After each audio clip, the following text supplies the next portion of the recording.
Bienvenue sur la chaîne Webcoder, c'est Stéphane ici. N'hésitez pas à liker mes vidéos et à laisser vos commentaires, cela m'aide pour mon référencement. Donc aujourd'hui, je suis en train de démarrer un nouveau projet. Donc la démarche que j'ai cette fois, c'est de partir d'une base de données existante et à partir de cette base de données, de démarrer un projet avec Symfony. Donc pour cela, pour ce faire, j'ai utilisé donc toujours Symfony 6 avec FrankenPHP. Donc, comme on peut le voir ici, hein, on a bien Symfony 6 et FrankenPHP. Ce qui se passe, c'est que cette base de données, elle est existante et elle est dans un... C'était une base qui était sous format MySQL. Donc, ce qu'il a fallu que je fasse, c'est que j'importe les données. Elle était au format Microsoft SQL. Et donc, il a fallu que j'importe ces données dans MySQL. Donc, voici la base. Donc, je suis en train d'importer l'une après l'autre toutes les bases, les données. Donc, ce qui se passe, c'est que, on peut le voir ici, donc il y a la table commande, par exemple, qui est au format MySQL Server, SQL Server. Et donc, j'ai créé un container Azure. Donc, Azure, c'est une extension sur Visual Studio Code. Et on peut créer comment dirais-je, un container et à partir de là, télécharger la base de données au format MLF. Donc, j'ai chargé cette base de données et là, je suis en train de créer les fichiers pour les importer dans MySQL. Donc, dans MySQL, ça donne quoi? Ça donne qu'on crée des bases, donc des tables. Donc, j'ai déjà fait le travail pour les clients. J'ai déjà fait le travail pour les catégories. Et comme c'est un e-commerce, on a des catégories, on a des commandes, on a du détail de commandes. Donc là, je suis en train d'importer la table qui correspond aux commandes. Donc cette table, elle provient du fichier Azure. Donc ce que j'ai fait, c'est que j'ai copié toutes les données. J'ai fait une requête. Hein. Donc pour faire une requête dans Azure, c'est comme MS SQL, c'est qu'on fait select top 1000. Et là, voilà, ça s'affiche. Hein. Et à partir de là, on peut faire un copier-paste. Donc c'est ce que j'ai fait. Donc j'ai créé un fichier texte qui s'appelle SQL, commande.txt. Et à partir de là, ben, je m'apprête à les importer dans MySQL. Donc pour ce faire, comment dirais-je, j'ai créé les fichiers qui vont bien et je vais faire ça avec une commande. Donc une commande qui permet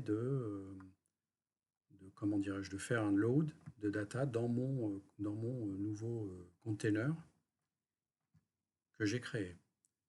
Donc ce container, il provient d'un fichier Docker Compose avec lequel j'ai créé tout mon setup pour travailler. Donc ce setup, c'est créer une application hein, e-commerce à partir de FrankenPHP et je crée un container e-commerce. Je crée un container DB, ici, e-commerce DB, qui utilise MySQL. Et pour faire comment dirais-je, pour regarder la base de données, j'utilise un gestionnaire de base de données qui est PHP-MyAdmin. Donc ça marche très bien tout ça avec Symfony, hein, c'est ce qu'il faut utiliser. Et en fait, ce que j'utilise, c'est que je réutilise comment dirais-je, des images que j'avais déjà créées. et qui sont là, hein, Docker Images. Donc je ne crée pas de nouvelles images. Si je fais Docker Images,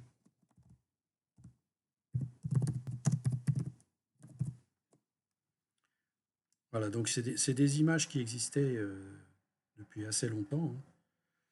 Donc c'est des images qui font référence à Enum 54 PHP 8 Franken PHP. Ça fait référence à mes anciennes vidéos, mes précédentes vidéos. Donc c'est cette image-là que je réutilise. J'utilise phpMyAdmin qui avait été aussi créé dans le Dockerfile, de l'autre projet pour lequel j'avais fait des vidéos. Et vous avez MySQL. Donc à partir de ces images-là qui existent déjà, les images, il faut voir ça comme des exécutables. J'ai donc créé mes containers à partir du fichier dockercompose.yaml. Donc ce sont mes images, ce sont mes containers qui partent d'images qui existent déjà. Si on change de projet, on n'est pas forcément obligé de changer les images. Les images, c'est des exécutables qu'on peut réutiliser dans d'autres projets, comme je le fais là.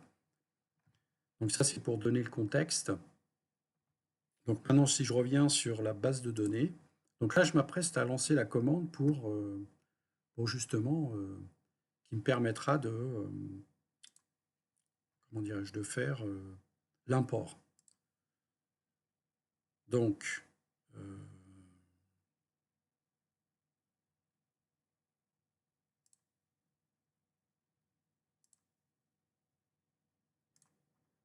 comme on le voit là, la base de données, on n'a aucune donnée dans cette table commande.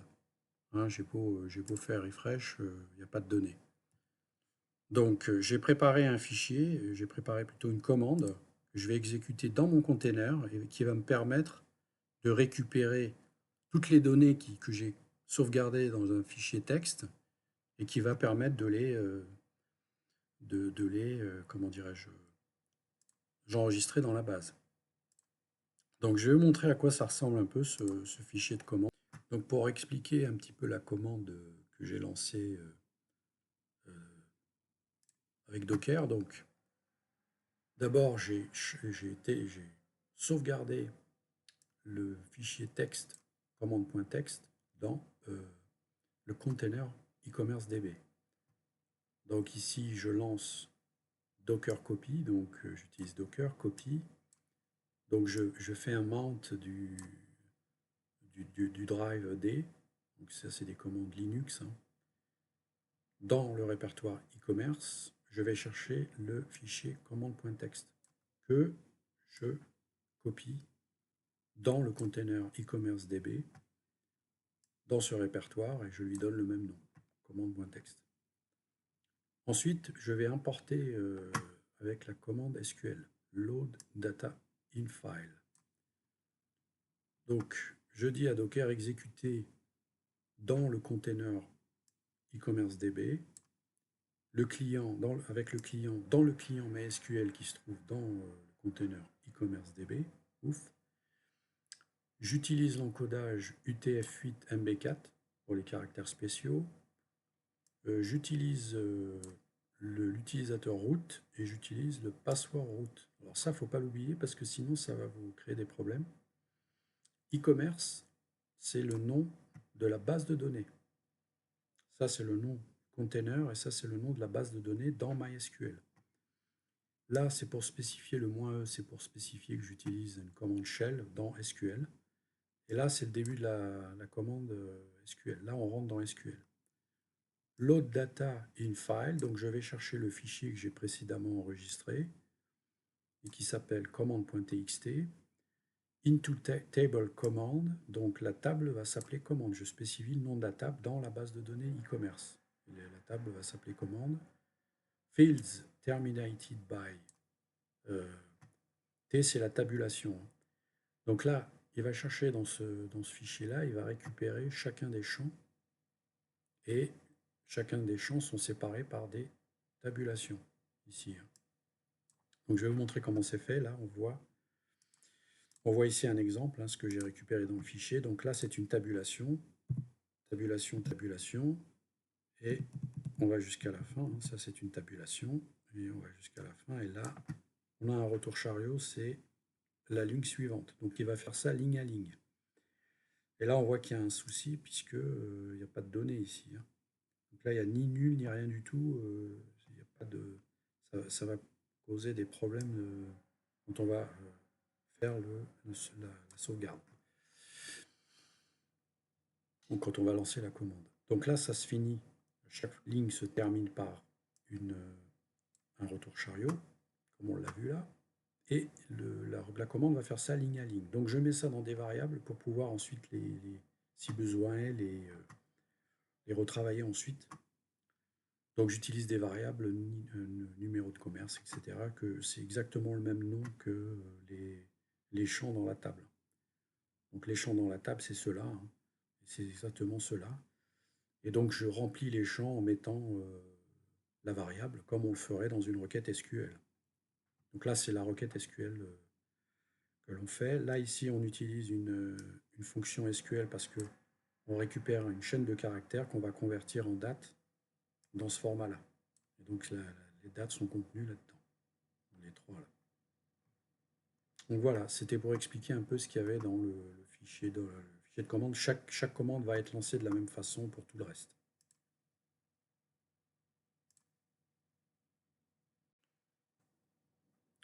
Donc je vais lancer cette commande et normalement ça devrait marcher si tout va bien. OK. Unknown column. D'accord, il y a une colonne qui n'est pas connue. Donc je vais aller voir ce que c'est. Je vais regarder et puis je reviens tout de suite. Donc je recommence. C'est parti. No such file or directory. Ok, donc j'ai pas importé le fichier. Donc c'est ce qu'ils me disent là. Donc je fais la commande pour importer le fichier. Donc j'ai importé le fichier, je réessaye à nouveau. Ah, ok, donc là c'est un autre souci.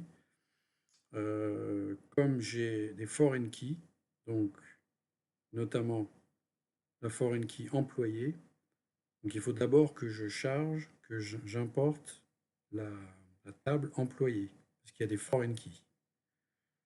Donc je vais faire ça en premier et ensuite je referai celle-là. Donc la commande pour charger dans la table employé avec le fichier employé.txt. Donc on va lancer ça, on va voir ce que ça va donner.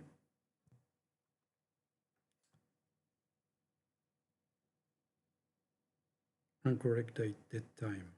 D'accord. Qu'est-ce que j'ai comme date time? Ah oui, d'accord, j'ai pas mis le... Ok. Bon, je vais changer ça. Donc, j'ai réessayé. Le format de date n'était pas le bon. Donc, j'ai changé ce format-là. On va voir ce que ça va donner.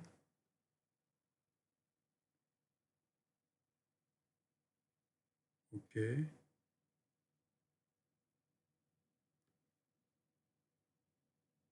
Bon, je vais voir ce que ça va donner parce que je vais normalement désactiver. Essayons voir. Off. Ah non, ça ne remarche toujours pas. Ok, donc là il y a vraiment un souci. Je vais regarder ça à tête reposée et je recommencerai. Bon, je vais faire le énième test pour voir. Ah, ok, donc là ça a marché. Je vais aller regarder dans la base de données. Donc je reviens sur la base de données.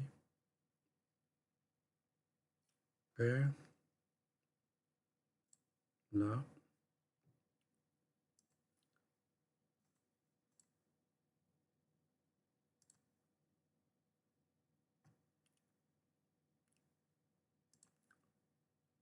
normalement,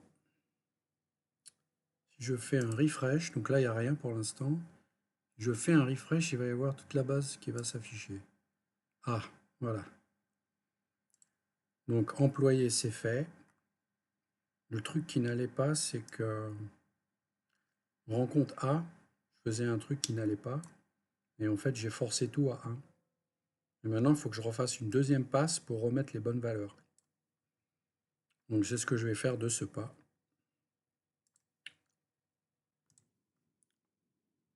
Bon, j'ai réussi à charger les données et à avoir tout carré. Donc, j'ai bien mon employé table qui est chargé dans ma base de données. Donc, je vais pouvoir après faire les autres, en particulier la commande, puisque c'est celle-ci qui avait besoin de la clé étrangère non d'employé.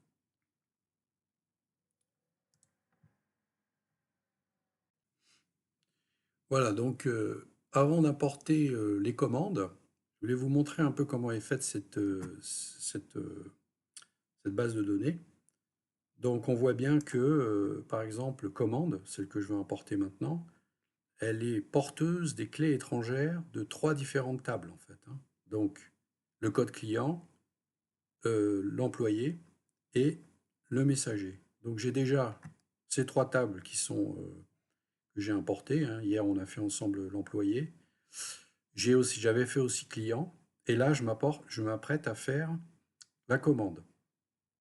Donc le détail de commande, j'en ai pas besoin normalement puisque c'est pas la clé n'est pas portée par commande, elle est portée par détail commande. Donc on va voir comment ça se passe. Donc je vais aller chercher, je vais me remettre dans commande. Commande, il n'y a rien dedans pour l'instant. Je vais aller chercher la commande que j'avais préparée et que je vais vous montrer tout de suite.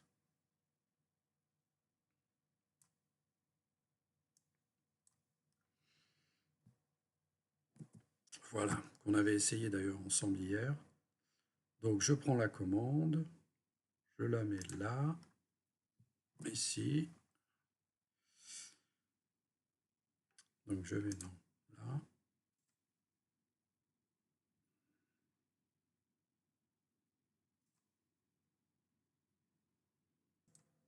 Donc voici la commande qui s'affiche. Donc je vais lancer ça. Donc c'est bien un fichier commande.txt que j'avais importé avant et qui se trouve dans ce répertoire-là, dans mon container. Et donc on va voir ça, on fait ça, off. OK, incorrect date time value, nul for function. OK, OK, donc il y a un nul.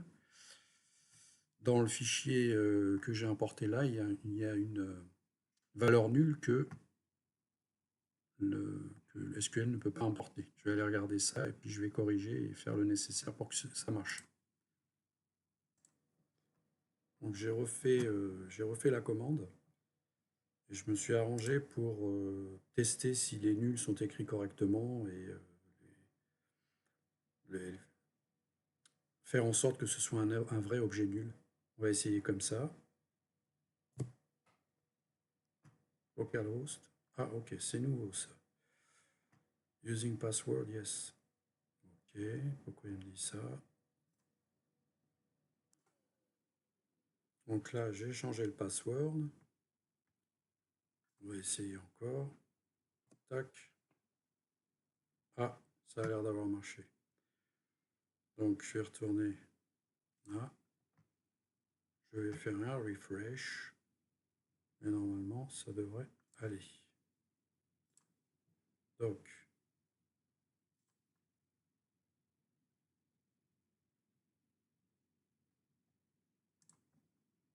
voilà, il n'y avait rien dedans.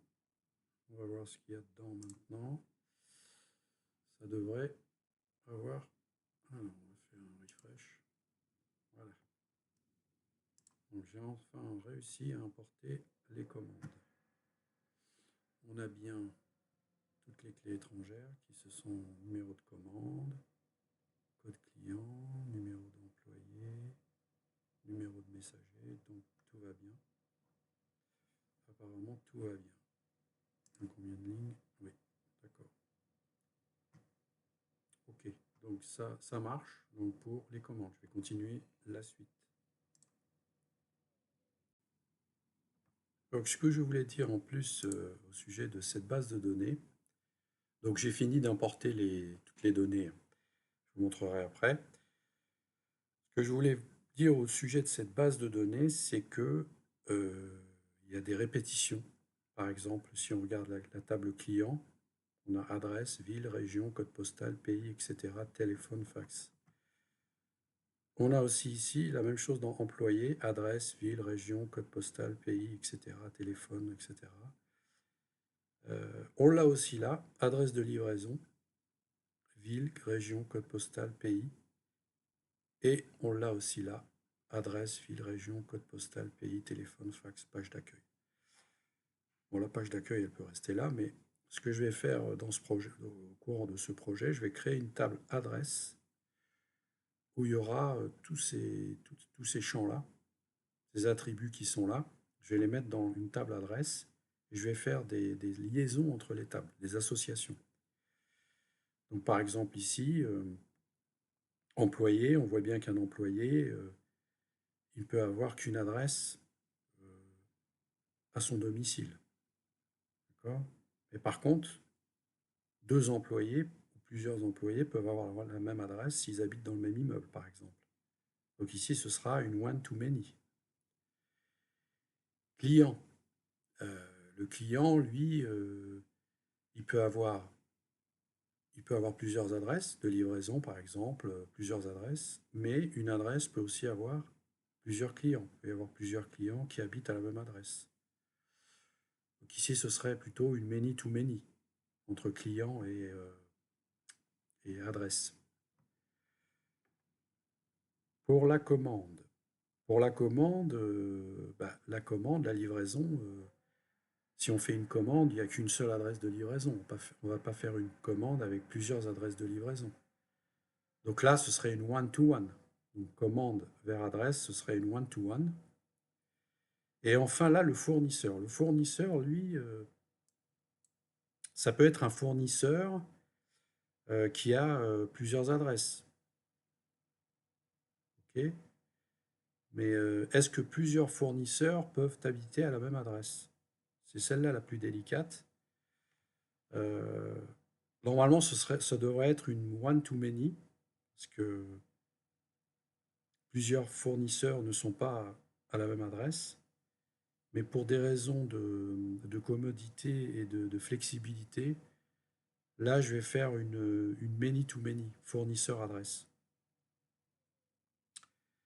Parce que après, quand on va passer à Symfony, il y aura plus de flexibilité pour utiliser ces tables de liaison que si je faisais une many-to-one. Donc voilà, il y a encore du boulot à faire sur cette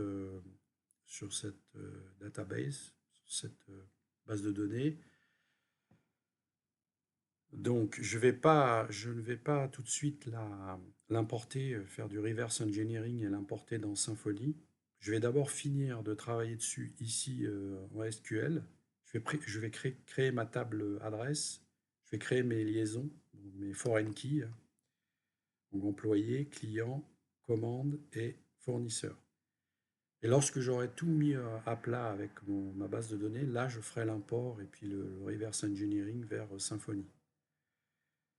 Voilà, si cette vidéo vous a plu, c'est la première partie, il y en aura d'autres. Si cette première vidéo vous a plu, merci de ne pas oublier de faire un like, et puis à la prochaine vidéo.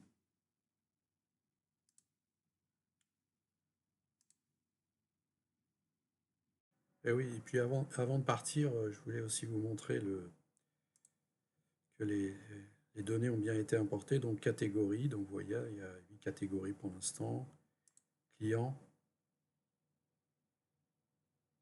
là il y a beaucoup de clients, hein, puisqu'il y a plusieurs pages. Il y a 4 pages de clients. Les commandes. Les commandes, il y en a. Il y a, oui, il y a 34 pages de commandes, donc il y en a beaucoup. Ouais, jusqu'à 34. Détail des commandes. Là, c'est pareil, il y en a beaucoup, beaucoup. 40 pages. Donc, ouais. Les employés, donc les employés, il y a, oui, il y a une dizaine d'employés. Les fournisseurs, fournisseurs, il y en a plus, il y en a combien? Il y en a, ouais, il y en a 2 pages. Donc, trentaine de fournisseurs, ouais, 31. Les messagers, donc là c'est pareil, il y a des trucs qui manquent dans les tables. Pour le SIRET, parce que c'est des entreprises, donc il y a des trucs qui manquent. Donc il y a le nom de la société, et il y a un champ SIRET, sirène, SIRET, VAT, VAT, TVA, des choses comme ça qui manquent dans cette table-là qu'il faudra rajouter. Les produits, il y en a combien de pages? 4. 4 pages. Donc il y a par 25, hein, il y en a 25 par. Et puis voilà. Donc voilà, c'était juste pour vous montrer que les tables ont été importées avec succès. Donc voilà. À bientôt.